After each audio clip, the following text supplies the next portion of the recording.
welcome to Series 3 of the Space Podcast, the place where we dive into the stories, voices and ideas shaping a more inclusive workplace at Gowling WLG. I'm your host Emma Dennis, and this time around we're focusing on disability, mental health and wellbeing. Across 5 episodes in this series, we'll explore everything from neurodiversity to sight loss, hearing loss and mental health, with each conversation offering something unique. We've got an incredible lineup of guests who are sharing their personal experiences, not just to raise awareness, but to help others feel seen, supported and inspired. So whether you're tuning in for the first time or you've been with us from the start, thanks for being here. Today's episode is a little different from usual. I'm joined by Sally Glarvey, Head of DE&I and Wellbeing at Gowling WLG, and also my manager. This time, we're flipping the script. Sally will be interviewing me about my experience with ADHD, and I'll be asking her about her perspectives as a manager supporting neurodivergent team members. With growing awareness around neurodiversity and more people seeking formal diagnosis, there's often a gap in understanding between employees and their managers. And yet, managers play a critical role in shaping the success and well-being of people like me in the workplace. So in this episode, we'll explore ADHD from both sides. What's it like to live and work with it, and what it means to lead with empathy and inclusion. So let's dive in. So Sally, thank you so much for being here today. Did you want to introduce yourself? I will indeed, and thank you very much for having me today. So I'm Sally Glarvey, Head of DE&I and Wellbeing here at Gowling WLG, and have been with the organisation for now just over 2 years. So I'm going to start by asking you some questions first about your experience. So I'm really looking forward to getting stuck in. So when did you first learn that you actually had ADHD? I feel like that's a hard one to answer. Officially, on the 28th of May last year was when I got my diagnosis of inattentive type ADHD. So not the sort of stereotype that is out there of hyperactivity that you see everywhere, much more of an internal feeling of that. So that was when it was official. I'd say when I started to have an inkling that I might have it was back in early 2023. When I did a neurodiversity awareness session for our business development department. And as part of that, started to research all the different types of neurodivergence. And every time I got to ADHD, I was like, oh, that looks familiar.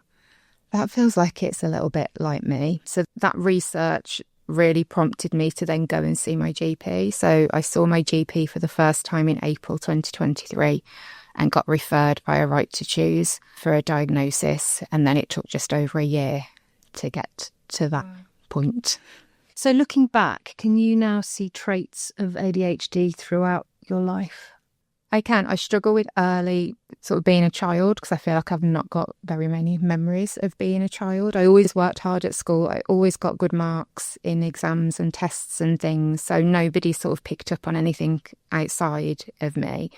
Always had a feeling that I was different and I didn't fit in, and I could never quite understand why or what. That just always feeling a little bit on the outside of things. I think in terms of sort of, I guess, the things that played out now looking back that I can see are definitely ADHD. Motivation issues. Homework was last minute. I could do amazing stuff. But at the last minute, I couldn't. If I had a week to do something, it would be the night before or sometimes the morning of to do it. Same with exams. Revision was the night before or the morning of the exam. I couldn't start things. Huge amount of impulsivity over the years. Probably showed itself most in shopping and buying things and being impulsive in that way. I've had overeating issues throughout my life, and I look back on that now. And I think that was definitely a byproduct of my ADHD and sort of seeking dopamine. There is actually quite a lot of stuff. Hobbies. I'm a serial hobbyist, so I constantly pick up hobbies by absolutely everything there is that you could want to make or do that thing and then get bored. So I've done card making, scrapbooking, jewellery making, furniture upcycling, thought that was going to be my future. Calligraphy. I did a makeup artist course. I've literally done everything. So I sort of do a lot. Hobbies are my thing. And then I guess on the probably more negative side, sort of I've had depression and anxiety, bouts of that, which I actually, looking back, think were undiagnosed ADHD, sort of coping with that. emotional dysregulation. I feel like I'm better now at managing them, but definitely looking back, I can go from sort of 0 to 100 over something tiny. So lots of things. So obviously that's probably not an exhaustive list there. And I can already, I recognise a lot of those traits in you. But what made you decide to pursue a formal diagnosis, do you think? I think it was to quieten the self-doubt in my head. I'd sort of managed for however many years without knowing I had, or thinking I had ADHD. It didn't really make a difference if I had a diagnosis or not because of what I'd learned, but I had a voice in my head going, "You're making this up. This isn't real. You're just making it all up." And I needed to quieten that because I think I would have doubted myself forever. And actually having the official diagnosis has let me look back on things and be kinder to myself. So maybe decisions I've made that I'm just like, why did I do that? Or that was stupid, or how did you get into this position? I can try and rationalise a bit more now because somebody's confirmed my suspicions. Yeah, I can imagine. So you got your diagnosis, which was last year, as you say. How do you think that's really affected your work and your well-being, importantly? It's a good question. Work, I think it's helped me really focus on the things that I'm good at and the things that I struggle with. And actually, with the things that I struggle with, not just thinking, God, why am I useless at this? Or what's wrong with me? Thinking, actually, can I delegate that to somebody else? Or can I put a strategy in place to help? Yeah. I think work-wise as well, I'm trying really hard to frame it as a strength. I think there's really great skills that come with having ADHD. And I know we'll probably talk about that a little bit more later, but just framing it in that way really helps. Yeah. But just being realistic that it's not a superpower to me. So I know there's lots of people that will refer to sort of ADHD as their superpower. And everyone sort of has their own feelings about that. I don't see it in that way because there's some really great things I can do. And I'm sure my ADHD helps me with that. But also there's some really big challenges and it's hard sometimes to live with those challenges. Yeah. And then from a well-being perspective, and I think sort of broadly around well-being, my sleep isn't great. My brain likes to wake up at bedtime and think about maybe one conversation where I think I could have said something differently, or why did I say it in that way, or every thought, and normally a soundtrack at the same time of a song goes through my head at bedtime. Mm-hmm. Constant head noise. That's a tricky one. Yeah. A million things running through my head, lots of different things. From a wellbeing perspective, the sensory challenges can be hard as well. Noise can be an issue. Too much noise, too quiet. It's like Goldilocks and the Three Bears. Not too much, not too quiet. Need it just right. Some noises can really set me on edge. The noise of people eating something crunchy. I honestly can't explain the rage that I have. It is like certain noises and repetitive noises. There is like a rage. Best make a note of that. Yeah. And then from a social aspect, it can be very hard to maintain friendships. Luckily, my best friend has ADHD. Oh, okay. So we can go ages without messaging each other or talking. Oh, we've both come to realisations. We think that's why we're best friends, but we just didn't know that was the reason. But we can go ages and not really see each other or talk to each other, and then it's fine. And then we come back together and it's all absolutely fine. But I have had friendships break down because it's a really weird thing, but it is really out of sight, out of mind. If I don't see people or they don't connect with me or something doesn't remind me of them, sometimes it's like I just forget people exist. That sounds awful, doesn't it? It's understandable. I can relate. So actually, just moving on then from there, what are the strengths that you think it's brought to the role? There's definite strengths. Hyper focus, when you hook onto it, is amazing. So if I'm hyper focused on something, I could just dive in for hours and get so much done. There's loads of good things. I think pattern recognition, sort of seeing patterns either in data or behaviours and recognising things, and then hopefully getting the hyper focus to go, what's going on here, and that curiosity. I think creativity is probably my favourite one. Definitely. I love creativity, thinking up ideas, creating visually stunning things. That is what brings me real joy, as well as things like innovation, trying to think of new ways to do things. I think that I love to look at things and go, how can we do this differently? How can we make it better? Yeah. I do like problem solving, and I think that's a skill. I feel in a crisis, it's somebody else's crisis, not my own. Yeah. That's when I'm like calm as I could be and just get it done. Yeah. And I think empathy as well is one.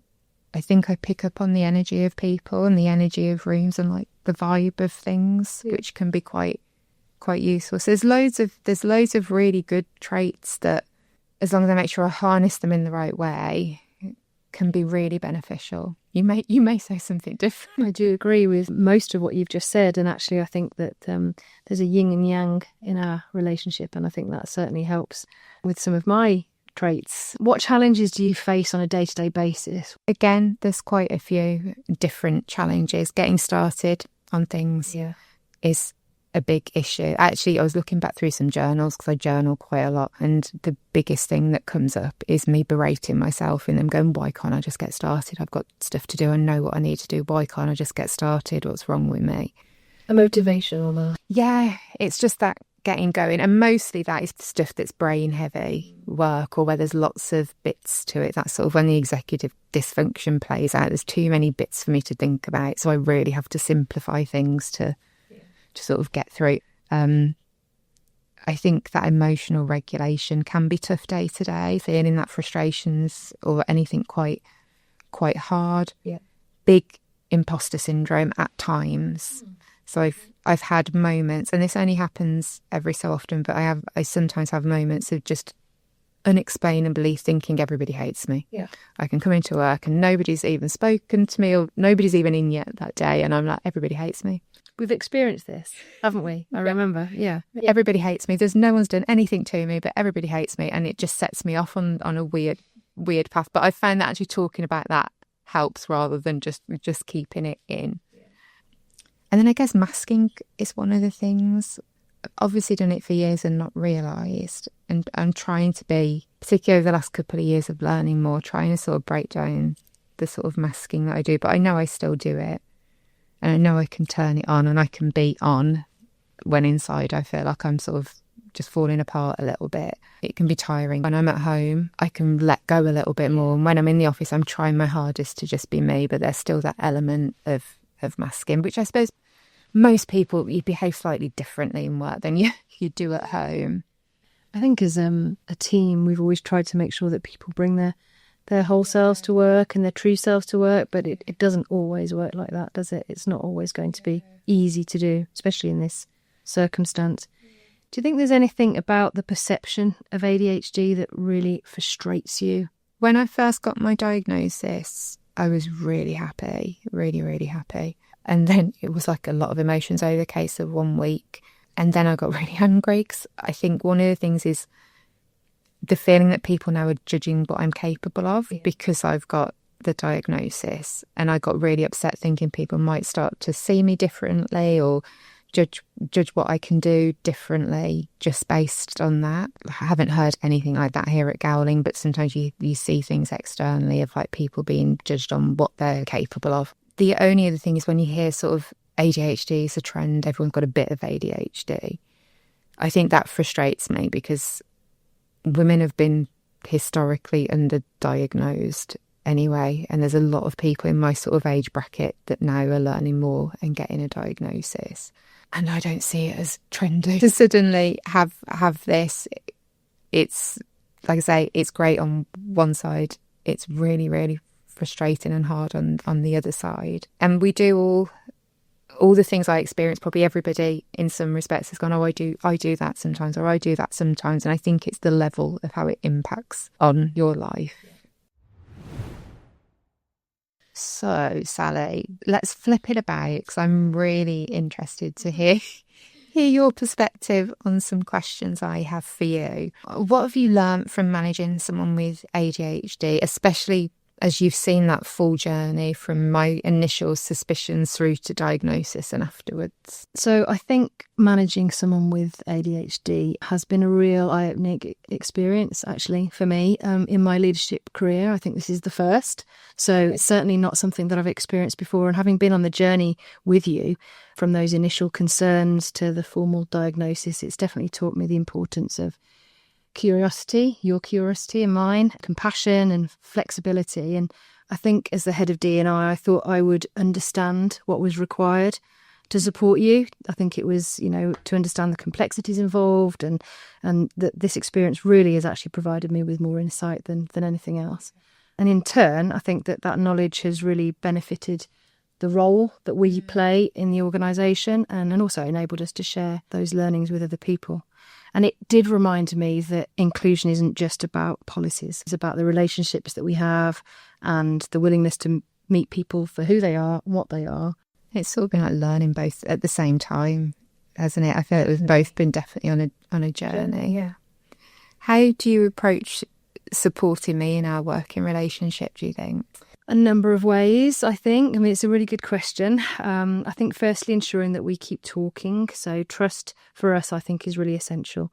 And once that diagnosis was confirmed, and I remember it well, I think it opened up a space for us to have more honest conversations. Yeah. And that, I think, in turn has tailored into some form of support mechanism. Secondly, I think understanding how you work best, and creating that sort of space for you to flourish. You talked earlier on about your creativity, and I really do, like to harness that creativity for me. And I try to check in. I think I don't just want to make sure that you're doing your job properly. I want to make sure that you are okay. And I do really make sure that I make a conscious effort to listen without judging. It's around trust and understanding. And I definitely think that's something that we've built. Yeah, that judging thing I think that's critical, because it would be my worst nightmare to think I'd missed out on things because people didn't think I was capable. And yeah, and that goes with everything, doesn't it, that we do in D&I. It's like, it's trying not to put your own limits on what people can do. Do you think that being neurodivergent yourself, having dyslexia, helps you relate or lead differently? Yes, because this is not something that I've actually come to terms with really myself.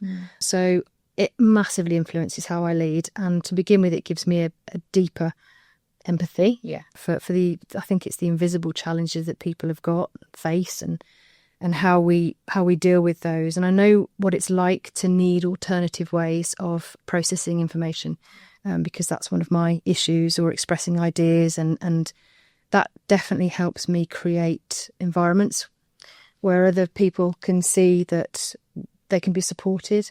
I don't think it's just about the understanding of it. I think it's about actively designing the way that we work to support one another. Where do you think managers might unintentionally get it wrong when supporting neurodivergent team members? I think that one of the most common ways that they unintentionally get it wrong is assuming that fairness means that you need to treat everybody the same. And that's not right. And we talk a lot about equity in our role, and reality equity means recognising and responding to individuals in their own way. So I think that's one of the first things that managers just don't quite get that they right.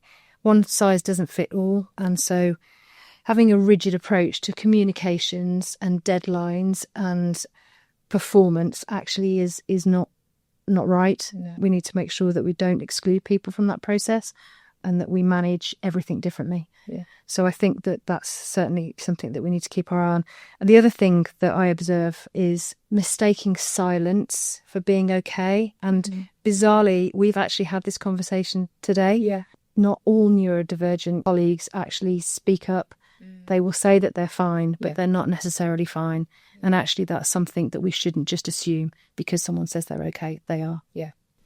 What would you say to people who worry about having someone neurodivergent in their team? It's an ongoing frustration of mine that people think neurodivergent employees won't be as good as neurotypical employees, or, like we've said earlier, make presumptions about capabilities. So I think to anybody who worries about this, I'd challenge them to say, actually, you need to challenge your own assumptions that you're making. Don't assume anything until you know the situation. You shouldn't assume.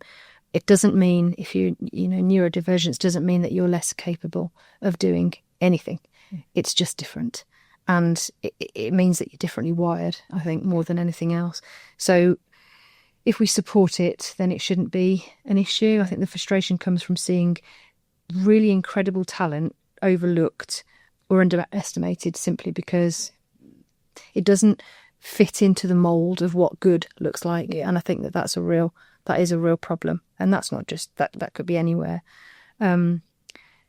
Presuming somebody won't be as good is not only inaccurate, but it also actually is quite harmful. And it is harmful. I think it can limit opportunity, and instead we should be asking, what do we need to do differently to unlock that potential in every single individual, rather than just assuming that everybody's the same, because they're not. Everyone's different, and that is what inclusive leadership definitely looks like. So that wraps up part 1. We're going to take a short break, and when we're back, we'll share more reflections and advice based on our experiences. Welcome back to part 2. It's a bit strange today because Sally is going to ask me the quickfire questions, and I can't lie, I have been looking forward to answering these for God knows how many episodes of this podcast now.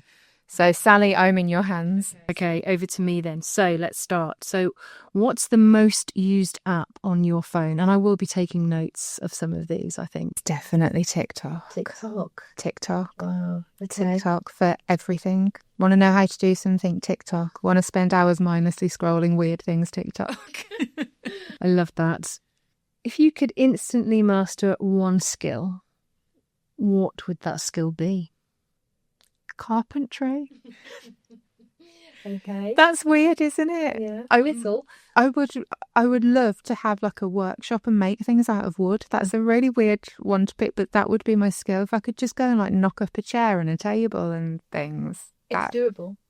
Yeah. But I'll add that to my list of hobbies. Yeah. Then I'll have my whole workshop and go, oh, no, I don't want to do this anymore. Is your bed made right now? This is my favourite question to ask other people. That you're going to answer it correctly. My bed is not made right now. However, and my bed used to never be made after I got out of it. However, since moving house, my bed now is probably 99% of the time made when I get up, apart from the days when I come into the office and leave the house very early when I have no motivation to make it.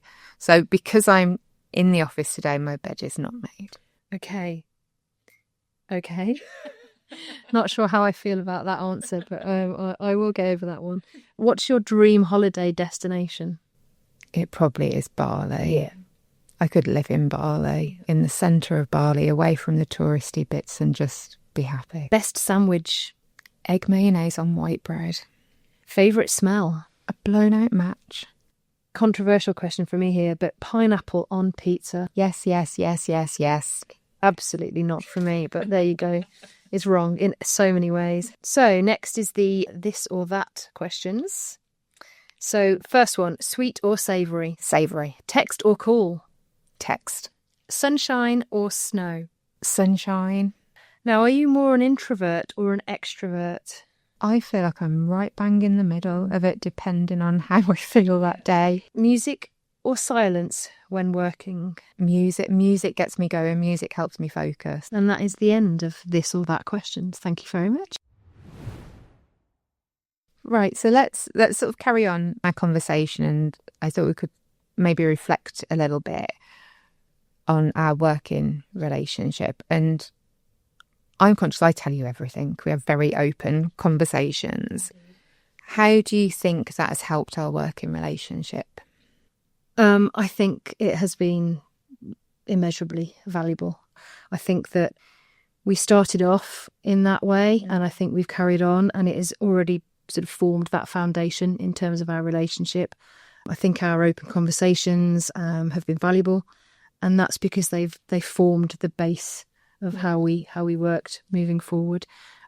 Being able to share everything is, those challenges ideas, thoughts. We bounce off each other all the time. And even uncertainties, I think, is critical in any kind of relationship.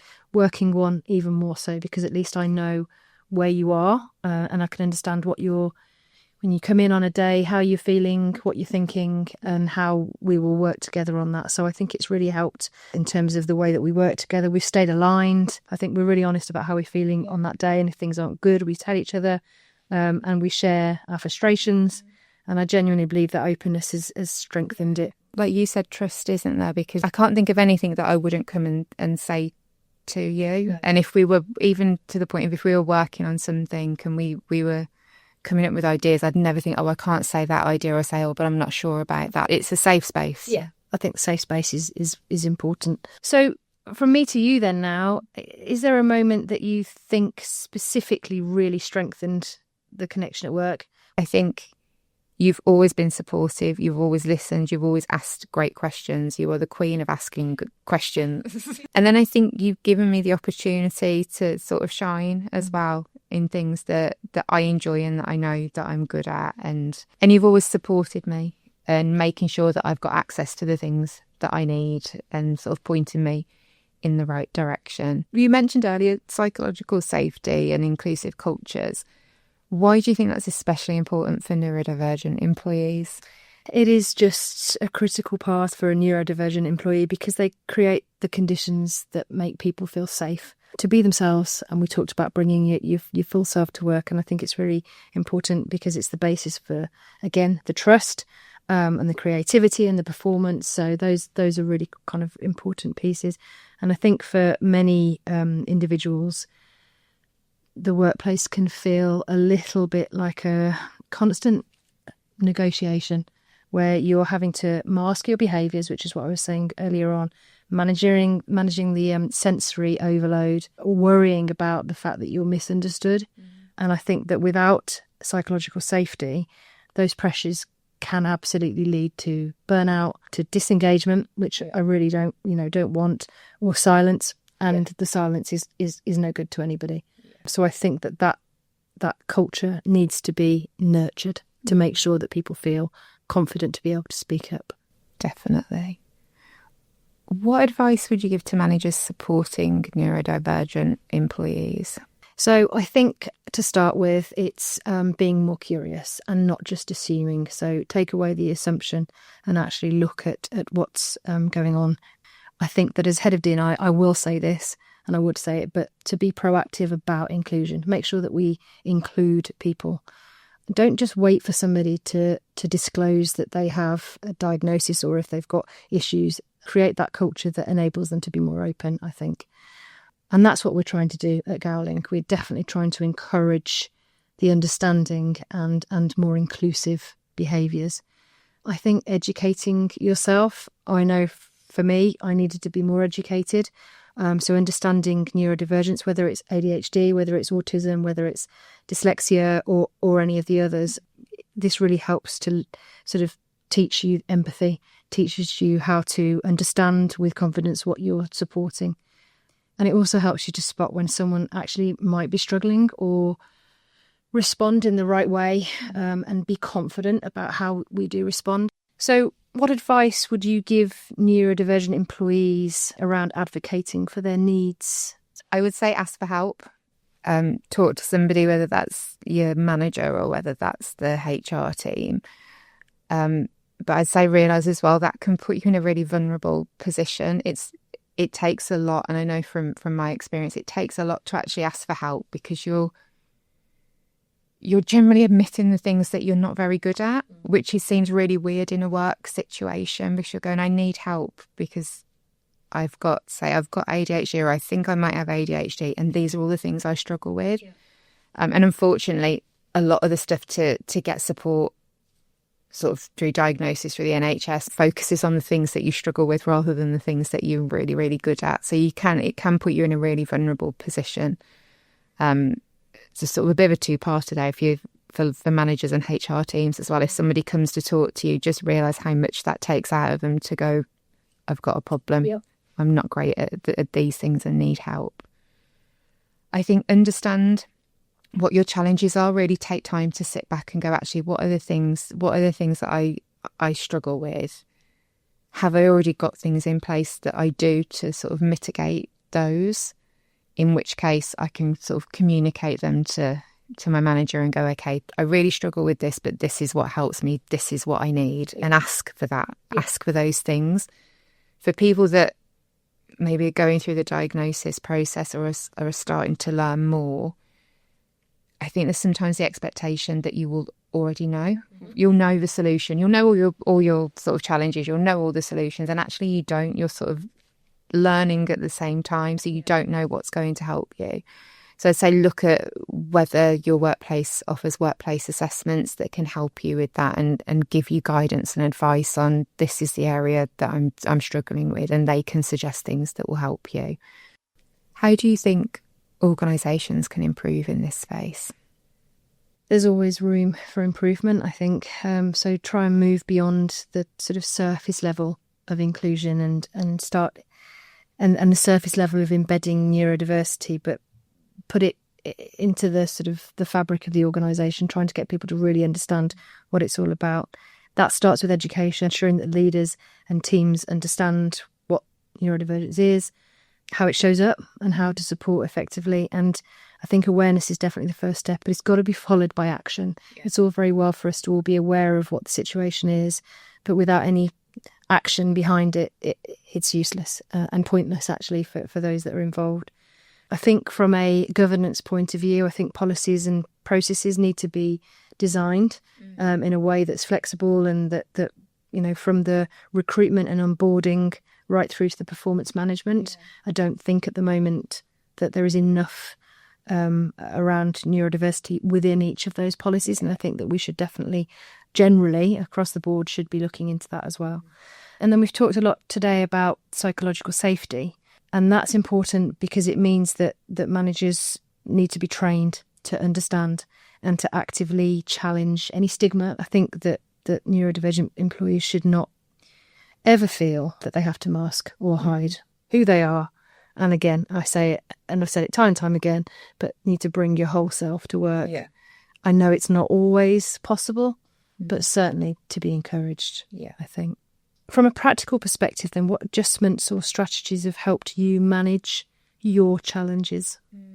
Done a lot of learning over the last year or so of things that help. I guess proper practical level, I've got a chair that lets me sit in different ways. I bang on about my Piper Song chair so many times, but it's a chair so I can sit cross-legged with my legs to the side. I can move basically. It works. And sitting normally in a chair to do work doesn't work for my brain. I need to have some movement. So that's really helped. Music helps to sort of get that focus. Some other things that I've found have helped me, I change the way I do my to-do list quite regularly. I always used to think I just need this planner and that will sort my life out. And nothing ever stuck for longer than a few weeks before me going, yeah, this doesn't work. And actually, I think I need the novelty of it being done in different ways, and that really helps me. So now I'm not beating myself up that I've got about 1 million planners that have got a few weeks worth in them. I'm like, okay, that's not working right now. I'll come back to it another time. Things looking visually appealing, I like. So even down to like spreadsheets, and they have to look nice, otherwise I'm not interested. I try to plan my days and the work I'm doing during the day by my energy levels through the day, when I have the ability to do that. So when's better in the day for me to do really brain heavy thinking work versus sort of the easier things I can sort of get through with my eyes closed. Doesn't always work because we've all got busy diaries and I'm not in complete control of my days, but I find that does help. I used to get really overwhelmed by my calendar because I have a lot of meetings, as I'm sure you can relate. Indeed. In my calendar. Indeed, I can. And sometimes it felt like I couldn't see the wood for the trees, so I colour code my calendar. And that sort of visually takes away some of the overwhelm and the noise. I mentioned earlier I email myself if I remember things I need to do. That sometimes happens right over the night when I'm trying to get to sleep. I'll be like, something will go in my head. I'm like, oh my God, I've got to do that. And then email myself, it's gone. And then journaling. I do a lot of journaling. I have a lot of head noise, and sometimes to clear it out, I do that. I want to end on one final question for you, Sally, and that is, what's the best thing that has happened to you this week? Went to see my favourite all-time Coldplay at the weekend, who I love and adore more than anything, and they are going to be touring again in 2027, which means that I can go back to see them. So that news has absolutely been the best thing that's happened to me all week. What about you? What's the best thing that's happened to you this week? Do you know what the best thing that happened this week is? I baked 2 different breads at the weekend. I baked a nice loaf of bread and a focaccia as well. Nice. And everybody ate it all. I was going to say that you didn't bring into work for us to have a little go. I'll bake one and bring one in next week. Well, I can't wait for that. Bring that in. I shall. Thank you. Massive thank you, Sally, for joining me today and sharing your perspectives, and also for giving me the space to share mine. No, thank you very much for inviting me. It's been great and a really good opportunity to have a chat. For anyone listening who thinks they may be neurodivergent, or to any managers managing neurodivergent employees, our advice is to learn as much as you can and have open conversations on what helps, what doesn't help, and what support is needed.